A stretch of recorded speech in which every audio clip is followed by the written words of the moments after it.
যে আপনাদের বলছি, আপনারা এপারে এখানে তো অনেক ভালো ভালো বাড়ি, দামি দামি গাড়ি, সব কিছুই তো করছেন, কিন্তু এই তো কটা দিনের জন্য।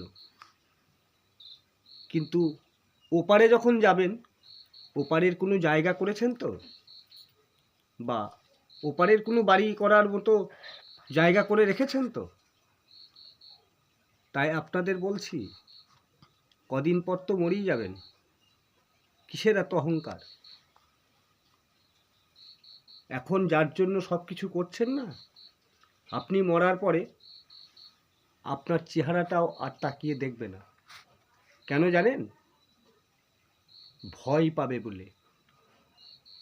তাই এখনো সময় আছে, ওপারের জায়গা করুন পরকালে থাকার জন্য।